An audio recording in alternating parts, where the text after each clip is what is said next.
Welcome to Sisters in Sobriety. Today we have Kristen McGuiness, bestselling author, storyteller, and coach. Kristen's bestselling memoir, 5150, The Magical Adventures of a Single Life, chronicles her journey through 51 dates in 50 weeks as a sober 30-something in LA, navigating heartbreak, healing, and self-discovery. Since then, she's become the CEO of Rise Literary and writes for outlets like the New York Times, Rolling Stones, and Marie Claire, and continues to explore the intersection of sobriety, dating, relationships, and sex. Welcome. Thanks, all. So glad to be here. So let's start back in your 20s. What were your 20s like before sobriety? What were you chasing and what were you avoiding? I was a mess. That was my 20s. I had a very messy 20s, and I got sober the first time at 27. And then had a very brief relapse when I was 29, and then got sober at that point and have been sober since. I'll be celebrating 19 years of sobriety in October. So if anyone wants to do the math, I am no longer in my 20s. But yeah, I definitely was not a high bottom drunk. I mean, I ended up getting sober with a job. I actually worked in the film industry in LA. I was a D girl. I was working for a production company with Warner Brothers. And prior to that, I worked in book publishing as a book editor. So I always had these like pretty fancy day jobs where I got to work with fun people and go fun places. And then I had this very different nightlife where I would end up in very compromising positions with like an AK-47 on my lap, smoking crack with transgender sex workers. So yes, I was like, I was not a high bottom drunk. I would always end up in like the weirdest, like messed up, drug fueled scenarios. I did drugs as well as drink. And so I sort of always got myself into these wild, my other friends would go home and I would sort of find the weirdest party I could to attend. And I would be there, though, in like, J. Crew corduroy pants. And, this is back in the days of ballet slippers and like tweed ballet slippers and like my merino wool sweater, smoking crack. So Quite an image you paint. Yes. Yeah. And I look like this. So I always sort of looked more innocent than, what I was doing. But anyhow, so it was a time. That was my 20s. So So Kristen, what was the moment or like series of moments that made you realize you couldn't continue to live the way you were living? I mean, besides pawning automatic weapons for more crack in Hollywood at 7 a.m. in the morning. I mean, those are, they were not mine, by the way. They were someone else's. But it's like, I was just visiting. You're selling them to the Ukrainians. Yeah, totally. No, I mean, like anybody, it was a series of things. Not every night looked like that, obviously. A lot of nights were not as exciting. And it was just me feeling really lonely and sad and just feeling like nothing was changing. But, like with most people, I had a series of events. I was dating somebody who was, I was madly in love with and really saw a future with. And they were like, yeah, I love you too. But like, I can't handle this level of partying. Like he was visiting he was the visitor in my crazy world. And he was like, this is fun. But like, I have a day job too. He also worked in the film industry. And then, I remember going to a wedding with my friends from college out in New York, and we were all partying and everybody was like, oh my God, I haven't partied like this in years. And I was like, I haven't partied like this since Tuesday, and it was just this beginning to recognize that like everybody else around me was growing up and I wasn't. And so, I spent that fall, this is 2004, a long time ago. I spent that fall, trying to drink and use normally, as they say. And I would try to go out and just have one drink. And, I remember a night, this is, celeb name drop, but I was friends with Chelsea Handler at that time. She was very new in her career. And we had gone out to get like a couple of drinks. And I was driving home from that couple. It was one of my tester nights. And I was driving home from my couple of drinks. And I was like, just go home, just go home. And then I couldn't. It was like my car just drove itself to the next bar where like the friends would be. That always led to like more debauchery. And I had like a big work day the next day. Like, I think I might have even had like a job interview or something, but something that I needed to go home for. And I didn't. I ended up being out partying until 6 a.m. And it was just kind of one of those things where it was like, I cannot, like, once I put 1 or 2 drinks in me, all bets are off and I don't know where it's going to take me. So what did getting sober look like for you? Like, was there structure or support system that helped you actually stop? Yeah, I mean, I got sober in 12-step. I mean, that's where I ended up. So around that same time, the boyfriend who I was in love with broke up with me, and I went to a therapist because all my friends were tired about hearing about him. So I was like, great, I'll pay somebody to hear about him. And they were like, we're done now, Kristen. And I was like, okay, great. Therapy. It's like Kathleen's nodding her head because she wants me to start paying her. Because I'm a therapist. And I'm like, that's interesting. Yeah. So I was like, okay, I'll pay this lady to hear about him. And thankfully that lady was an angel. And she told me that before she was willing to see me again, she wanted me to try 3 meetings, AA, DA, and CA, Alcoholics Anonymous, or not DA, NA, Narcotics Anonymous, and Cocaine Anonymous, and see where I felt like I fit in most. And I felt very comfortable in CA to start with because cocaine was so clearly a problem. It was hard for me to see that alcohol was at first, but I knew I had a coke problem. Like that was kind of like I knew that one. So I started going to those meetings and, I really struggled to get sober. I would go to a CA meeting every Friday night and I would drive home and buy 2 bottles of $2 Chuck at Trader Joe's and then go and party. And, I would have like a big book and I'd be like doing coke with all my friends. And I'd be like, wait, let me read you this passage of the big book. And they'd be like, please don't, Kristen, no. It's like, nothing harshes a vibe more than somebody reading, pages of the big book to you while you're high on cocaine. And then I have a very sort of wild and colorful childhood and history. My father was actually a drug smuggler and was one of the biggest marijuana smugglers of the 1970s. And in these last years of my using, there was a lot of trauma around him. He was in and out of, he had been in prison for about 20 years for drug smuggling, and he was released and he went right back into the business. And so he kept getting like caught and brought back in and caught and brought back in. But at this point, he was like in his late 50s, early 60s. And like the prison gets really tired of having Bureau of Prisons does not like nonviolent criminals in their late 50s and early 60s because they have a lot of health problems. So they literally kept trying to like get him out and he would just like show back. It would just like wind up back there again. So I was in Florida. I was actually his character witness before like another trial. And I went to go see my uncle before that. And my uncle had been out in LA with me about a month prior and had seen how I was partying. And basically my 2 uncles did an intervention and they said, we know the difference between a party and a problem, and you have a problem. And we want you to get clean. And so they offered that I could move in with either one of them. One lived in Florida, the other lived in Dallas, where I was raised. And they offered me free room and board and, the space to get clean. And I went to Tallahassee to be the character witness for my father. And I got really loaded and had a really just gnarly experience in Tallahassee. And I was like, I visited my father in prison. It was a really rough weekend. And I came home and decided I would move back to Dallas, my hometown, and I would get sober. And so I really committed. And that's when I started a 12-step program for real. And I got my first sobriety date, March 15th, 2005. Did you, because of the age you were when you got sober, I was 38 when I got sober, so things were like going downhill. Were you worried at all that you would be giving up fun? Like you'd have to completely rewire your life and the way you kind of socialized and like experienced your non-work hours?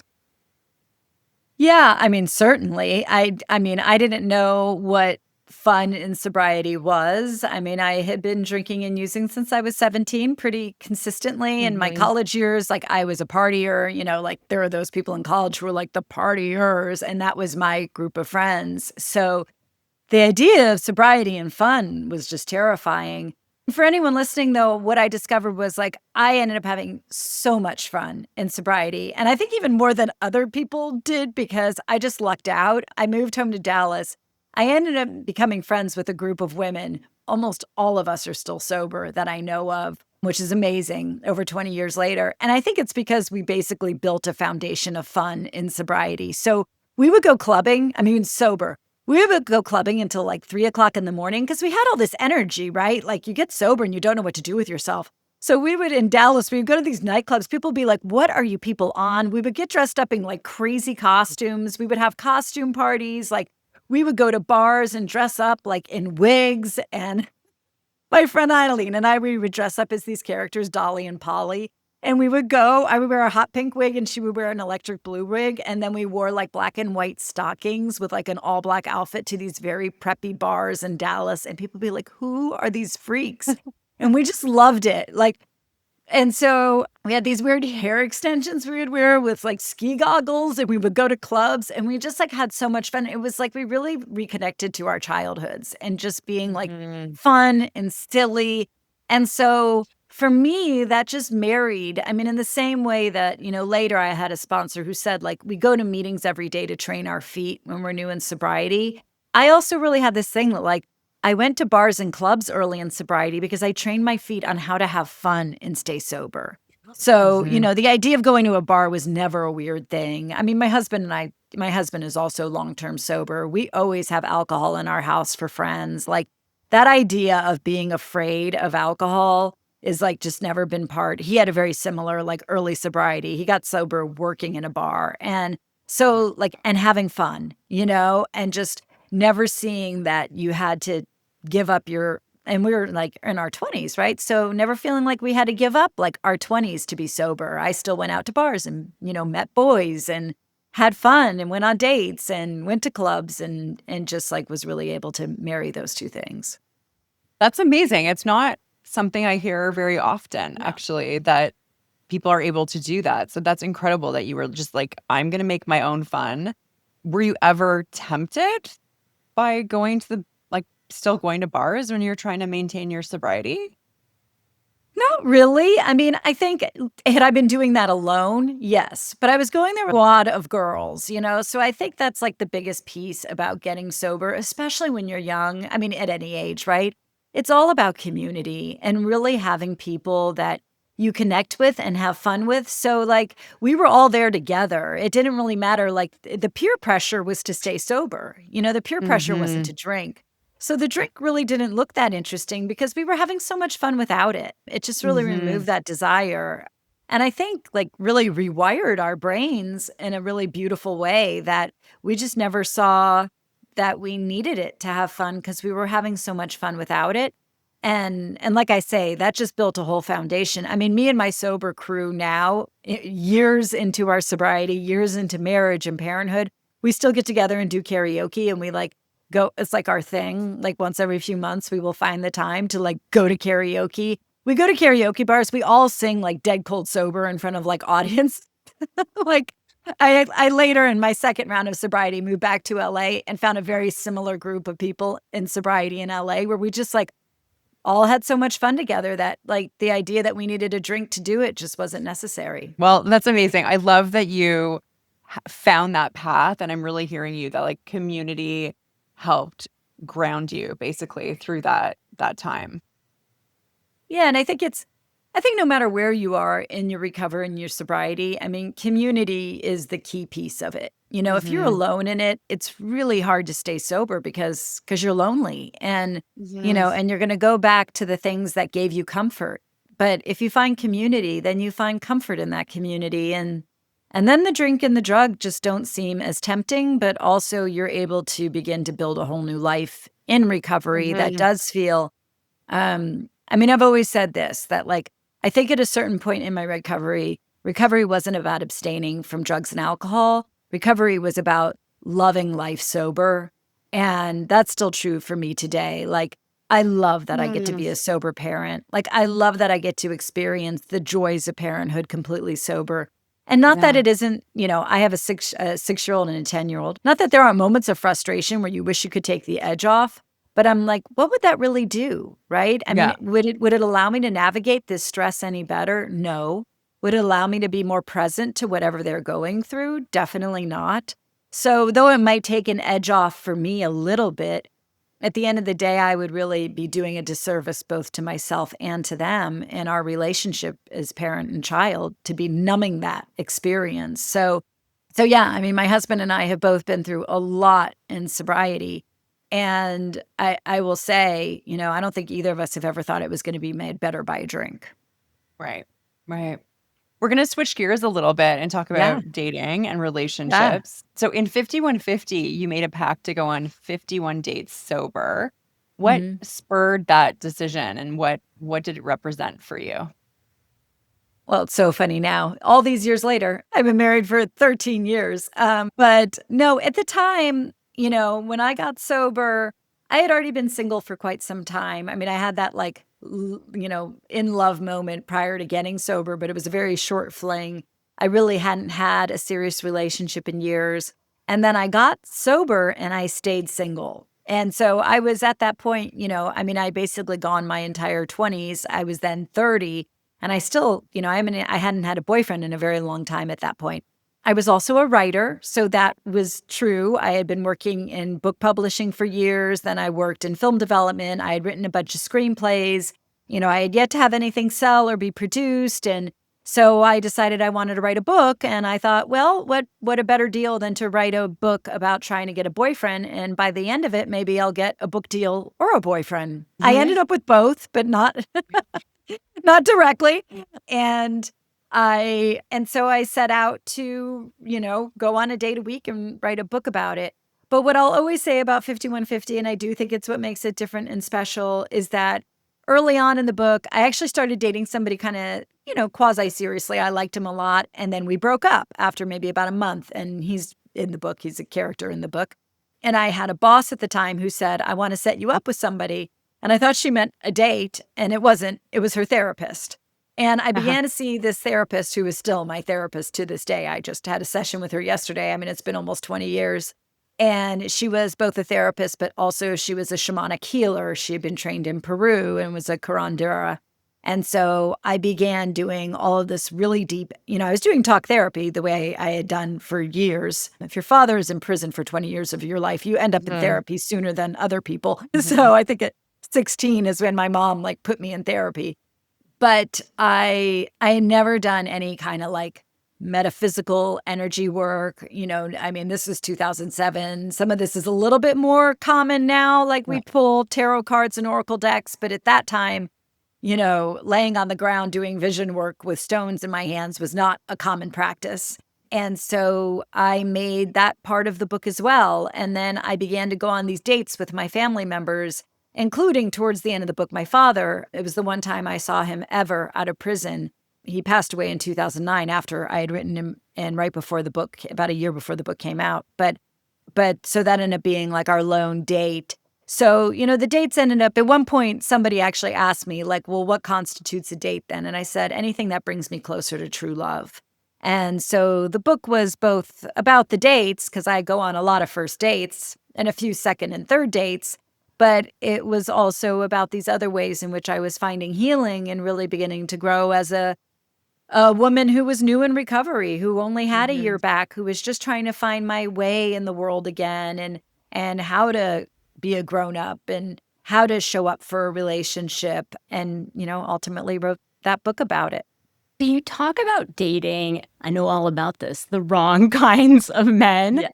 How did you start spotting red flags that maybe you would miss when you weren't sober? So it's so funny, prior to sobriety, I had a couple of really fantastic boyfriends that were amazing. And then I got sober, and then I just was dating bad guys. I was like, what? How did this? But I think to a certain extent, sobriety really uncovered a lot of my shit, And so in my drinking and using, I think I was almost more intuitive. But once I got into sobriety, I really didn't know what I wanted. And so I ended up really having to redefine that for myself of what I was looking for. I mean, I think I've been better than most at spotting red flags. I had one bad boyfriend prior to getting sober who literally is serving time again in San Quentin. He's that bad of a boyfriend. He's I think he's under a 3 strikes and you're out situation now. But other than that, like all my boyfriends, starting with my first boyfriend in high school, were like the loveliest people who I'm still friends with all of them, which is so weird, but I am. Um, and but then when I was writing 5150, I really began to have to like question, like, what had kept me single for so long and what was I looking for? And I will say, like, I had, probably the worst template for a boyfriend out of my father was like the consummate Romeo who never showed up. He was in prison for most of my life. He would send me these like love letters from prison. Then he finally gets out of prison and he just goes right back to the business. Like he could never be a present father. I later really came to appreciate how lucky I was, though I'm sad for him that he had such a terrible prison sentence. The fact that he wasn't in my life actually gave me the space to build healthier relationships with men. And my mother's two brothers, those uncles who sat me down and got me sober, really were my templates for a good man. And they were the ones who raised me. And they didn't even have to. They weren't my parents. They had no obligation to show up. But they both showed up so consistently throughout my childhood. They were the ones who ended up walking me down the aisle when I got married. And I joke that my husband is like, if you put those two men together in a blender and mix them up, that would be my husband, both in his best parts and his worst parts. I always say I do have a hard marriage. I don't have the world's easiest marriage. My husband is, he's in recovery and he has a lot of his shit too that he brings to the table and unprocessed trauma. And he has a rougher story and a rougher childhood than I did. But nonetheless, he's a really good man. And I think that I chose, I did actually have a nose for really good men because I was raised by really good men. And those were, my uncles and not necessarily my father. Throughout 5150, though, I definitely like navigated more red flag guys, though, because I think that, in early recovery, like we don't know who we are. And we're really redefining that for ourselves, And I will say my husband and I have begun to move away from each other a bit in our marriage because I think I am finally growing up into the person that like I was really meant to be. And like it takes time, I had a challenging and traumatizing childhood. I spent 10 solid years, drinking and using. And I really just started to grow up at the age of 29, And so I've always sort of joked that I'm like 10 years behind. And I think now I'm finally like I feel closer to, I'm going to be 48 in a month. I feel closer now to 48 than I ever have felt close to the age I was about to turn in my life in terms of where I am, everywhere in my life right now. So yeah, I think that recovery really is an act of maturing and that takes time in all our relationships.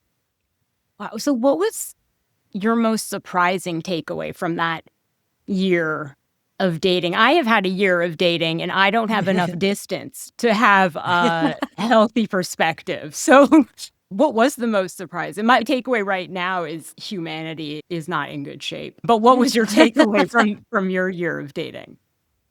So I will say this. I think, I wrote that book a long time ago and dating has changed so much since then. We were just at the beginning of internet dating. It was still kind of like almost a taboo to internet date, where now it's just common practice, right?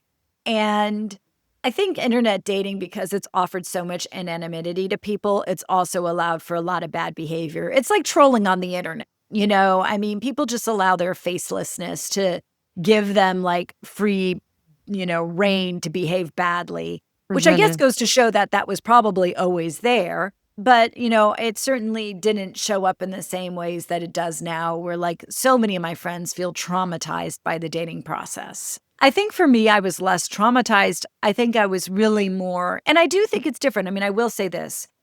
There was a point in 5150 that I think changed everything for me, which was that, and it's what influenced the subtitle of that book, The Magical Adventures of a Single Life, was that embracing being single was actually like the great joy of my dating experience. That dating wasn't about finding the guy, that dating was really about having fun and celebrating my time being single.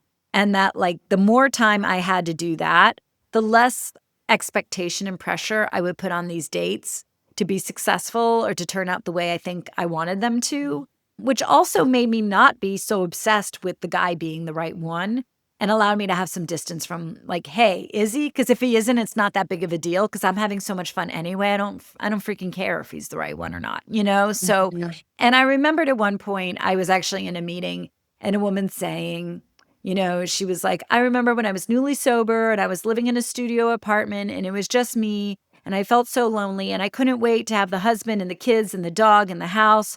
And she was like, and now I have the husband and the kids and the dog in the house. And God, I would kill to be alone in a studio apartment. And I really took that to heart. And I thought to myself, you know what? One day I am going to have the dogs and the kids in the house and the husband. And I'm going to really miss this. You know, I'm going to miss this time being single. And I want to embrace it now. And so I think that was really my big takeaway of how I changed in that book. And then, you know, I finished that book. I sold that book about, let me see, it was about 2 months before that book was supposed to come out. And I ended up hooking up with a friend of mine. And that friend of mine became more than a hookup. He became a boyfriend, and then he became a fiance, and now he's a husband and the father of my children. And I think like that all happened because I stopped freaking out. And I was just like, you know what? Like, I'm going to enjoy this being single bit and like not feel the need to seek out the next person and just like really love this era of my life. Yeah, I share that approach. Like after I divorced from Sonia's brother, my ex-husband, I spent a year single and I had the best time dating. I had the best time because I wasn't looking for a relationship. I just wanted to have fun. And I really think that shifted everything for me. I don't mind being single, but I don't like dating. I'd rather be alone than go on 10 dates. Well, I think, at least for me, I began to see the dates as like, you know what? I'm just going out and meeting somebody. And like, if it's, I can get up and leave, right? Like, I think it's just like beginning to like remove that expectation around what it's supposed to be and just letting it be like, and like, obviously, if you don't even want to do it, you know, like, don't do it either. I mean, I think like we get in our heads that like we have to do or be something that we don't have to do and be. You know, recently in my marriage, we're getting an apartment, a studio, because I wanted a studio. I'm like, you know what? I'd like a studio apartment to go hide out in. But my husband and I are in a hard marriage, but we want to stay married. Like we have a 6-year-old and a 10-year-old, and we don't want to get divorced yet. Like I suspect we will at some point. I'm not really into marriage for a lifetime anyway. I just think that's so boring. I told my husband that at the beginning. I was like, look, buddy, do not expect forever out of this. Like that, I am not that kind of person. I still want to go have fun. I want to go and pick up men at a bar in my 60s in Paris, like with Louboutins on. Like, I have plans here. And so I also want to be married and have a family. And like, we're best friends. My husband is my best friend. But it was really hard to continue living together, knowing that like, this is hard. So we recently rented a studio apartment down by the beach. It's going to be called the Beach House. My husband is going to be there 4 nights a week. I'm going to be there 1 night a week. We're going to be together 2 nights a week. And I'm like, we might just do this for the next 5 years of our marriage. I just think like, I was talking to my 93-year-old grandmother about it yesterday. I'm like, I just don't think we need to be beholden by any rules or old expectations of what we think we're supposed to do as women, especially in the world of love and, you know, marriage and romance. It's like, whatever works, just do that, you know? I think different things work for different couples. Like I'm a couples therapist, so I definitely know that different things work for different couples. And I mean, I am shocked at the number of people on their dating profile that are ethically non-monogamous. Shocked. Like easily 10%. Yeah. People. Well, and I think people are just realizing that like they want to be in partnership with somebody, they love them, but they just don't want to be with them consistently. And they're trying to figure out how to navigate that. I mean, my husband and I both decided like, we're not interested in like an open sexual relationship just because that gives us the heebie-jeebies. And it creeps us out to be with somebody else and come and be in the family bed. We joked, I feel like 2 homes is our version of an open relationship because it just gives us the independence and freedom we need to like be happy in our marriage. But I think it's the same for dating. Dating is the same way that I think the less we hold on to these old expectations and the more we begin to redefine what it really means for us, the better experience and more fun we get to have. So So I'm all about back fun. to dating piece, back to the dating piece. What role did sex play in dating for you? Like, was it an expectation, a connection, something else? Was it important for you? I mean, sex was a lot more important for me back then than it is now. I'm good. I'm tapped out. I had enough sex. I mean, I'm definitely not typical I wasn't then either. I always had I was always able to compartmentalize meaningful sex Mhm. versus non-meaningful sex. So, and it's funny. I grew up in the Catholic Church. I had a lot of shame from my family around sex. And at a certain point, like I got very punk rock about it. There were people who, if I liked them and I wanted sex to be part of an emotional connection, then it would be more meaningful and maybe something I would hold out on, or maybe something that I would want to develop a relationship a little bit further before I did it, because I just didn't want to feel like that I was going to risk having sex and not getting more out of the relationship. And I think that's the thing. I think sometimes we do just have sex. And I see this even now with friends in their 30s and early 40s, where the sex comes so fast that there isn't the space to get to know somebody. And when they like that person and that person leaves, they sort of missed out on that courtship period that might have taken the Yeah. relationship further.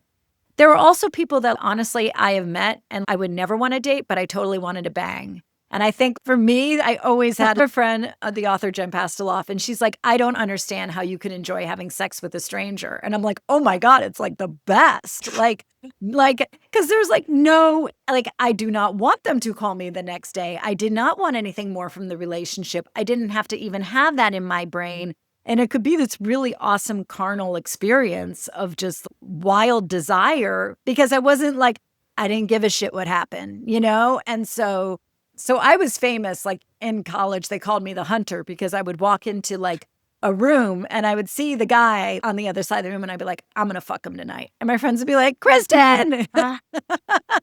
And everybody thought that would end in sobriety, but it never did. I would be dead cold sober and we walk into a bar and I'd be like, I'm going to fuck him. And my friends would be like, that's dead. And I usually would, because that's not a hard thing. If a guy is single and you're like, hey, you want to fuck tonight? They're like, okay. But I would know immediately this is not somebody who, again, I feel like I always had a pretty good intuitive guide on these things. It was never somebody who I wanted a relationship with. If I saw somebody who I thought was interesting, that I really wanted to get into a friendship and a partnership with, I would not have that urge. I would actually want to build something and learn to, get to know them better. Ironically, I did have sex with my husband the first time we ever hooked up, but we had been friends for 3 years at that point. So like we also like we had that. Yeah, it was a combination of both, where I was like, I'm gonna have sex with that guy, but also I'm super good friends with him.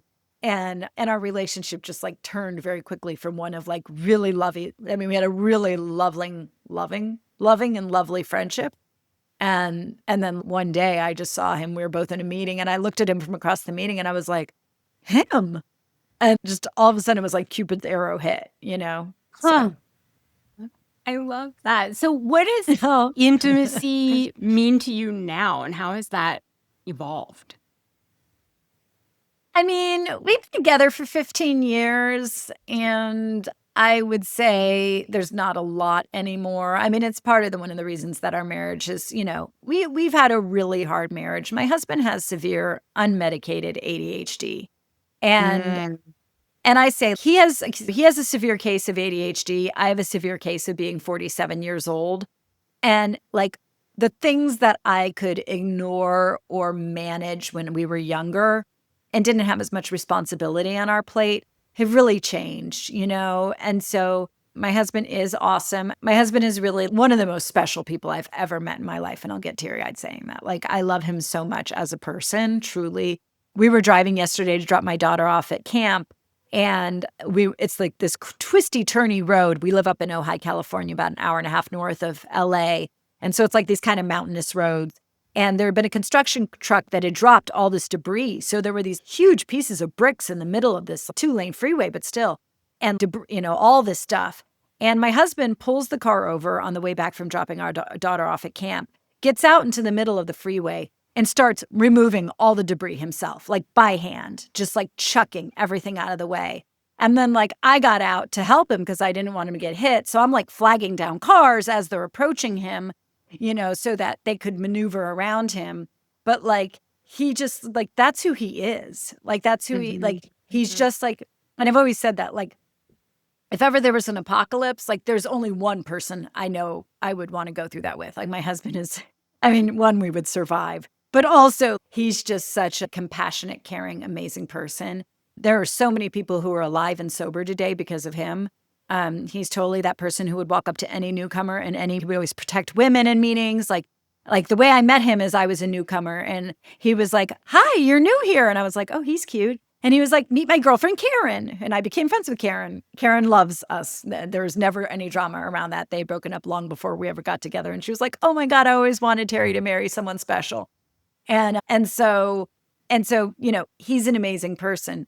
That said, he's also an amazing person with severe ADHD. And when you're trying to live life and pay bills and, have a clean house and manage 2 children and, all of these things. And I run a big company, a book publishing house, Rise Literary. We do book coaching and hybrid publishing. I mean, my days are busy. I truly like, I suddenly feel like, I'm like, how did I become a CEO? But I am, running a 7-figure business. And so, in all of that, yeah, I mean, it's hard to be intimate with somebody who you feel like doesn't really get to show up as a man and who ends up becoming another child, which I think happens, it's like Sabrina Carpenter's man-child, right? I mean, it happens in a lot of our Happens a relationships. lot.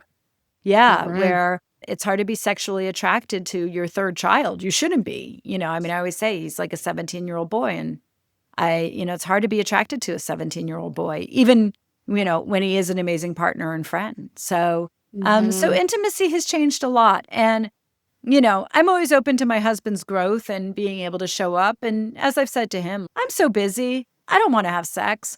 I don't want to date right now. Honestly, when I see my friends who are dating and it's like, oh, is he going to call? Am I going to get the text? Like all of that energy that dating takes up in your mind, because it does, right? It's like a section of your brain. And it's like, I want to be really present to my children right now. And I want to be really present to my work. And I still want to have time to have fun and go out with my girls and do all the fun things that we do and be, late women in their late 40s who most of my friends are sober, but we still go to posh places and hang out and have fun. And like, I want to do all those things. I don't want to be caught up thinking, is a man going to call? I know a man is going to call. He's my husband. He calls me all the time. So yeah. So you're a mom. We talked about you have 2 children, 6 and 10. How has motherhood reframed your view of relationships and of recovery? Oh, I mean, one, I am eternally grateful for being a mother in sobriety. As I said at the beginning, I don't think it would ever have made any day easier in my life as a mother. And, raising 2 small children is hard. It's stressful. Yeah. We all lose our shit at some point. We've also had children throughout pandemic. We had young children. Dylan was 1 and Ella was 5 when the pandemic started. And those years were really hard, right? We were all trapped together. Dylan didn't sleep for the first 3 years. My poor husband and I, we were in a pandemic and sleep deprived. Yeah. And, trying to run a business and just, I mean, we had a lot of family travesty throughout pandemic. One of my uncles who raised me passed away and my husband's mother passed away. And then my husband's father passed away. So we have been in that cycle that happens when you're in your 40s and 50s. Parents everybody starts dying and you're managing that too, and small children. And I take care of my 93-year-old grandmother. She has a caretaker, but I'm here. She lives in town with us. And so I do all of that on top of these 2 little people.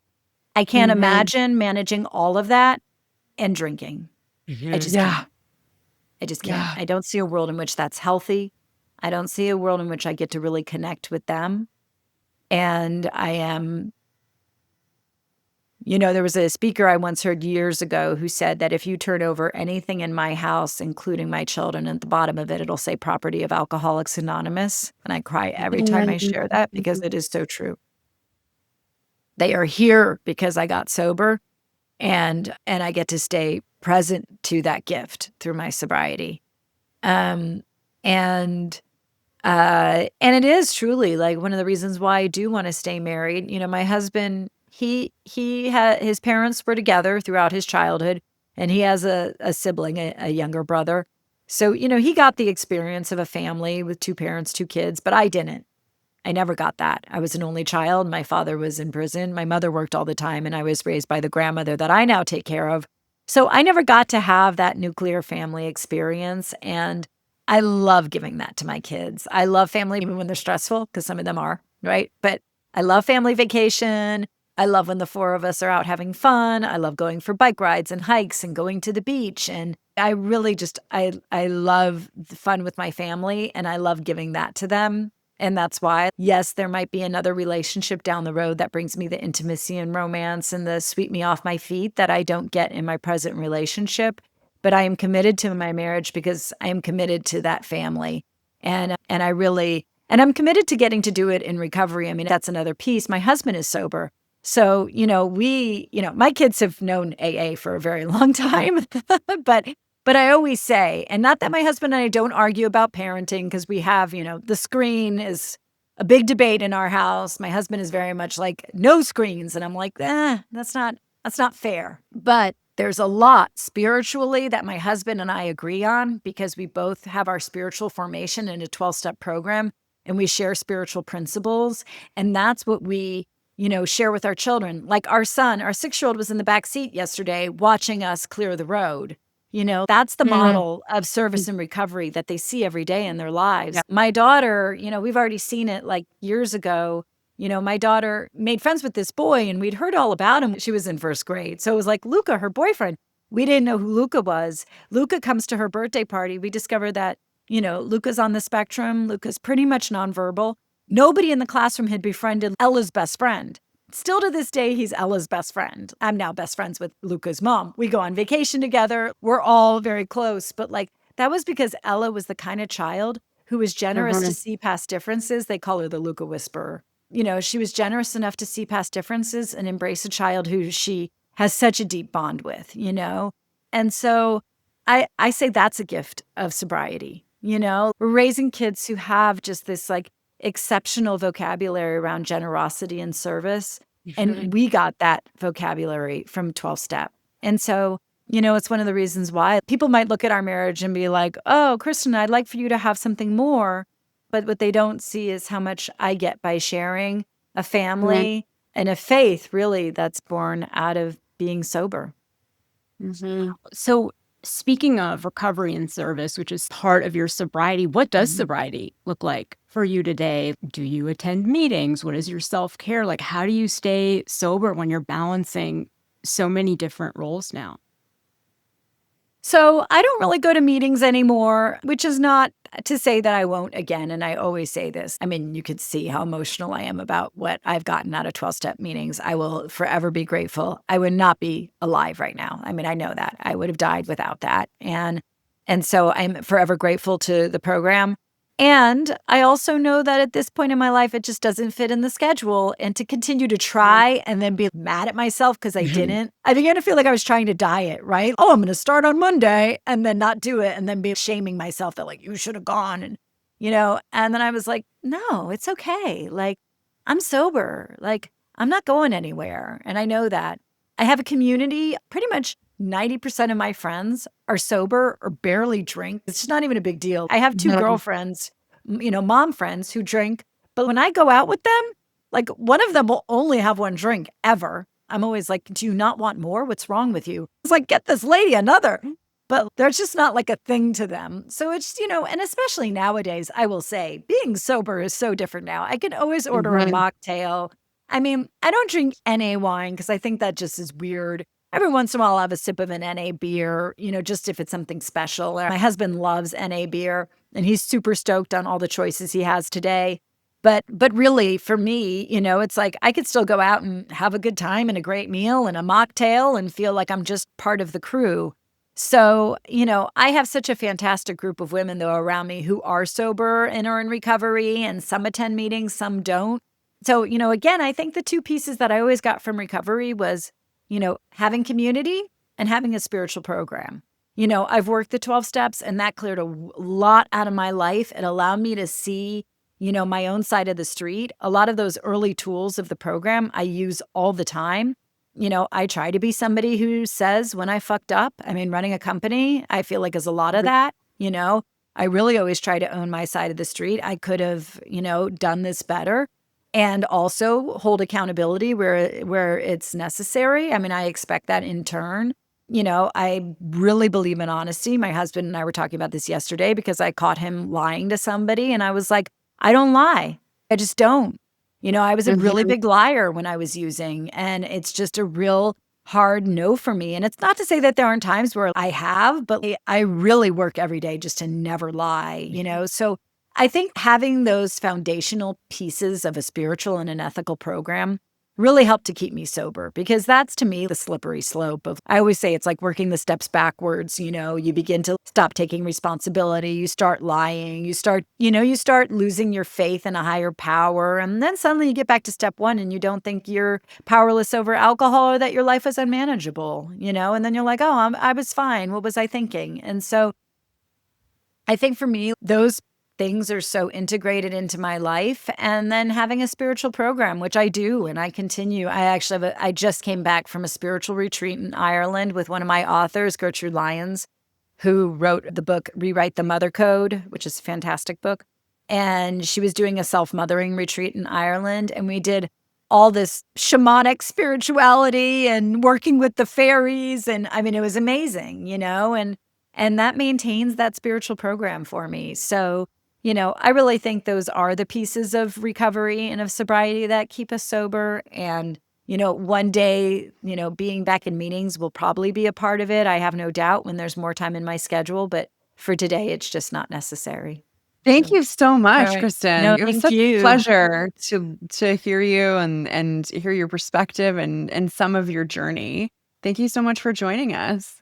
Thank you. Thanks for having me on. Have a beautiful day. Thank you. And thank you all for joining Sisters in Sobriety, and we will see you next week.